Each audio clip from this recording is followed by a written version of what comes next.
Natasha here. I'm really excited to give my presentation. Quick note, had a couple technical difficulties. I was hoping that I'd be able to do include my slides in this thing, right? I've got a double laptop set up, but I realized that my slides are all backwards. When I do this, you can't read them. So instead, I'm going to have this off to the side. I have my PowerPoint attached, and my hope is that you can listen to me verbally while clicking through the slides yourself. Yeah, and there's a couple things, there's a couple links that you can check out, good stuff like that. All right, so I'm talking today about fatness and disability. Now, fat is a word that I would guess a lot of you have individual relationships with. It's a pretty fraught word in our culture, but I'm going to be using this as a reclaimed word. And this is something that fat studies scholars and fat activists have been doing for a while. It's reclaiming fat as a radical identity, right? So it's as a neutral size descriptor, partially, so something is fat or thin, without attaching some sort of moral judgment to that, right? And it's also as a politicized identity. I identify as a fat person, which is part of why I like to use that reclaimed term. And it's also important to acknowledge that my identity as a fat person is really shaped by the fact that I'm white, I'm queer, I'm a smaller bodied fat person, so I still experience a lot of thin privilege in a lot of ways. Part of that thin privilege is that people will take me more seriously talking about fat studies than they will someone who's bigger bodied than me a lot of the time. So yeah, my experience of fatness is not universal, and I'm not an expert. But next slide here. I want to talk a little bit first off about how fatness is, I'm going to start my timer, sorry. I'm going to try to make sure I don't run too over time. My last thing, I thought I was filming and I definitely went way over time, so hopefully we'll be better now. Okay, okay, so fat oppression 101, size is political. So in addition to reclaiming the terms, fat studies sets out the ideas that anti-fat bias is both political and economic. And this is really important. It's part of the social framing of fatness. This is really similar to what disability studies did with rejecting the medical model, which is that an individual disability or fatness is what's wrong with an individual body, versus looking at it socially, which is looking at the way that fat people and people with disabilities are treated in our society, the interactions of fat bodies with the world. And this also opens up the space for activism, right? Because you're creating fatness as a political identity. And one of the really key frameworks of this is that fatness is not an illness. It's an identity. It's not a disease. Fatness is really medicalized. There's a lot of nonsense around the medical implications of fatness in our society. A lot of that is fueled by, old bad medicine. A lot of bad medicine that's actually funded by diet industries. The diet industries in our community are multi-million-dollar industries, and so there's something very real to be gained economically by us hating our bodies, thinking that fatness is something that's wrong with us that we need to remove immediately. So fat studies fights the idea that fat is an illness and that fat is unhealthy intrinsically. There's a lot of evidence and a lot of recent data that's talking about how fat people are more likely to live longer. Fat people are more likely to survive heart attacks. Fatness and unhealthy is incredibly correlated in our public mind, but there's not very much data to back that up. There's a quote here I really like, I'm going to read. This is by Joan Chrysler. The association of fat with illness is confounded with behavioral, genetic, and socioeconomic issues, as well as with the effects of dieting, which itself is hard on the body. But the stigma of fat as ugly, as promulgated by beauty culture, makes it easy to overlook these confounds. The notion that fat is bad is thus extended to the notion that fat is bad for you, and then by further extension that fat people are themselves bad. And I really like how that lays out the really convoluted logic that gets us to this point. But yeah, the basic idea of fat studies is that bodies vary for a number of reasons, mostly genetic, and we problematize them based on a useless system called the BMI. Um, Now, when we're talking about this, it's really important to also emphasize the fact that health should not be an indicator of social worth. Whether or not fatness is unhealthy, whether or not it's your fault, right? There's this idea that fatness is easily changeable, that fatness is, when a person's fat, it's just because they eat wrong, they don't diet enough, they aren't exercising, they're like lazy, right? There's a lot of those stigmas going around. When in fact, 90 to 95% of diets statistically fail. Um, and when diets are considered a success, it's really often a very small difference. It's not going to be the difference between what we socially consider a fat person and a skinny person. Um, so, but of course, health and whether or not that person's health is their fault is something that can change. That cannot be something that we base societal deservingness off of. And this is a really key overlap with disability studies. Whether a person is healthy or not, whether they can change their own health, they should still have access to everything that they require to live. They should still be able to live free of discrimination. So this next slide here, I'm going to lay out some statistics of fat discrimination. I don't have this on the handout, but I do have it on here. In addition to the things listed, um, fat people are, the fear is ingrained really early on. 5-year-old kids are afraid of being fat. Fat kids are bullied, harassed, experience direct physical violence because of their size. In college, students who are fat are less likely to be accepted than equally qualified thin students. Spaces are not physically built to accommodate fat people, right? We think of airplanes a lot, but we also think of car seats. Think of your seat belts. Fat people have to pay huge amounts to get seatbelt extenders, and a lot of companies don't even make seatbelt extenders because they don't care about the safety of fat people driving their cars. And that's legally acceptable. It's legally allowed to be fired for fatness. You can be paid less. You can be denied health care. Fat people fat women, a study said, earn about $7,000 less per year than thinner women. And the medical discrimination is a really, really big piece of this. There's been studies that even doctors who specialize in obesity are shown to have bias that says that fat people are lazy, stupid, and worthless. Fat people are less likely to get medical treatment that they need. They're usually just told to lose weight, like that's going to be the root of all of their problems, and they're often not taken seriously. 52% of over 1,000 physicians who were interviewed thought that they should be able to withhold medical care to patients because of the patient's weight. And the medical discrimination is so bad that research has really indicated that a lot of at least part of the mortality rates of fat people is because of this medical discrimination, right? You're not going to live as long and do as well if you don't have access to doctors that treat you seriously. So next slide. We're going to go on to talk about the shared history of fat people and people with disabilities. So a lot of it starts in similar places.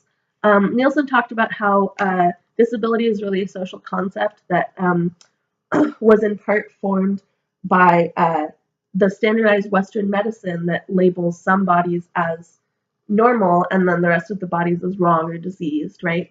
And so Western medicine, as it was being developed in 1700s and 1800s, and then applied to various countries during colonization, also was very anti-fat. There's a lot of weight bias in it. The ideal person that the body should that was the bodily norm was pretty much a white European male.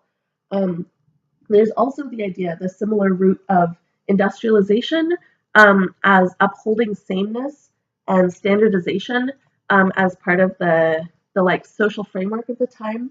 There's talking about Garland in her book Freakery talks about efficiency and how in industrialization efficiency and interchangeability of parts mass production, standardization, these things become really important um, socially, and then it becomes a cultural value where bodies and products that are outside the mold are seen as deviant and wrong.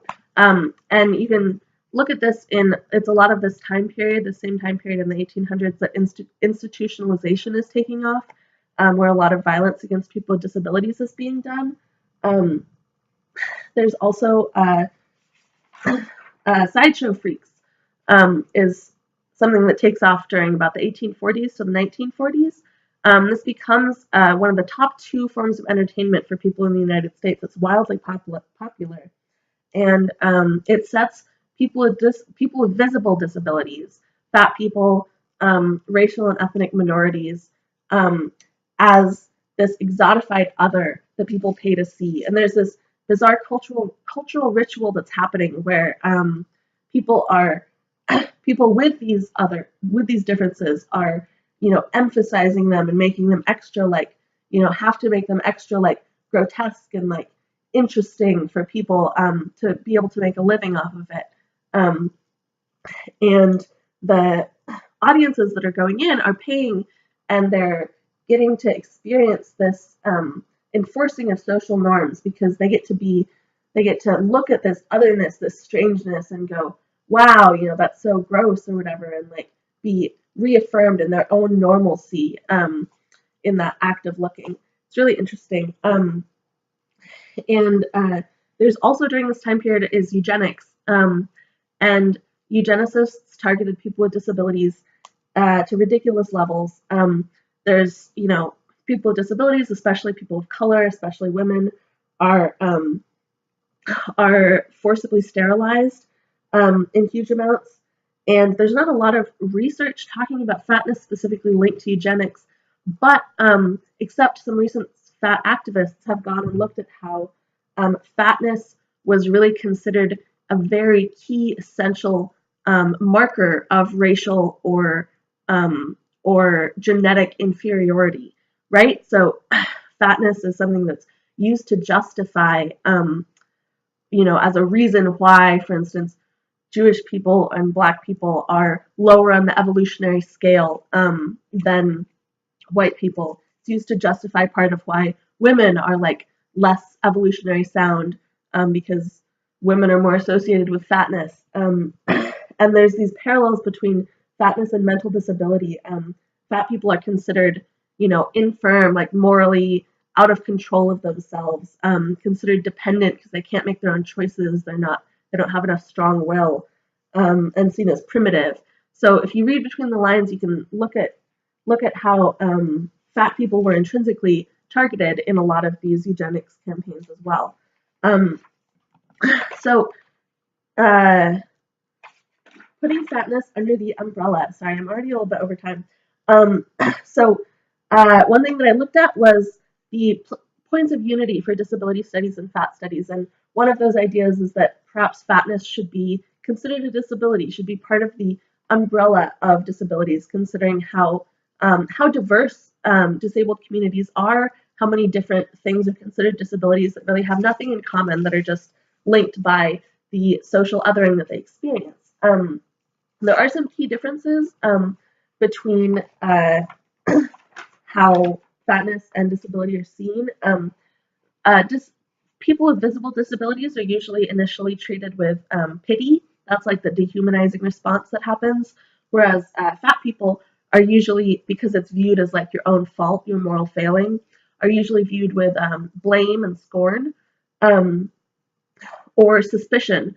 Suspicion is also something that people with invisible disabilities or with chronic pain experience a lot as a social reaction. And there are some like interesting similarities between different communities. For instance, I read an article on deafness and fatness, talking about how both deaf communities and fat communities are often seen as having elective disabilities. This is because of the presence of surgeries that would fix it, right? So there's this idea that like fat people could become thin people if they just had weight loss surgery, that deaf people could and should become hearing people if they just had cochlear implants. And this like as similarities in how people are treated. Of course, these aren't from the same roots. Like I know with deafness, a lot of the roots of like deaf pride is in a really strong deaf culture, which is wonderful. And there's also the similarity between these two groups that they often both don't identify as disabled. Um, and I had one writer who was talking about how that seemed to occur largely because of kind of an um, internalized medicalized definition of disability, right? So you're looking at disability as meaning something is wrong with me. And you're like, well, there's nothing wrong with me. I'm not going to take that identity. Versus looking at disability as meaning society thinks there's something wrong with me. And then using that position of the social defined disability to have as a point of unity. And as I was talking about before, both disability and fatness bring up really important narratives of what health and deservingness mean in our society, and the really fucked up ways that health is often used as an indicator of social worth, and that people who are not considered healthy are not considered deserving. So on to activism, the next slide, resisting body terrorism. So body terrorism is this idea that was coined by Sonia Renee Taylor in her book, The Body's Not an Apology, where she's talking about, there's a quote I really like. So body terrorism is the force expressed in a myriad of ways from media to legislature that forces us into body shame for both economic and political reasons. She states, bodies are not the only designators of oppression, but all oppression is enacted on the body. And I really like that. The embodied discussions of resistance to oppression is really applicable to both disability studies and fat studies, because our oppression does happen through our bodies. It's put on our bodies, and resistance and experiencing that and working through that trauma has to be embodied and at a physical level for ourselves as well as a social level. And she talks about the possibility of shared resistance as radical self-love, which is a concept that she talks about as being having embodiment as a key factor. Also interdependence, community relation, and like that there's no such thing as being liberated in isolation, that's not possible because of social structures and pressures, and also the importance of liberation being not just a personal thing, right? Liberation means you're working against your internalized things, and you're also working against the societal external things that are enacting oppression on us. Sins Invalid is also a great example of shared activism. For instance, Nomi Lamb, who I know talked the other week, there's a picture of her in a performance on the slide right here, is both a disability activist and a fat activist. She holds both those identities, and people who hold both those identities are really a really key and logical place to look when you're looking at the possibilities for unity. One quote that I really like that applies really well to both disability and fatness is, "There is no right or wrong body of a conscious revolutionary mind." There's no right or wrong body of a conscious revolutionary mind. All right, so real quick onto my projects. Quick summary. So I gave a workshop at Stonewall Youth that was on introducing and unpacking fat phobia.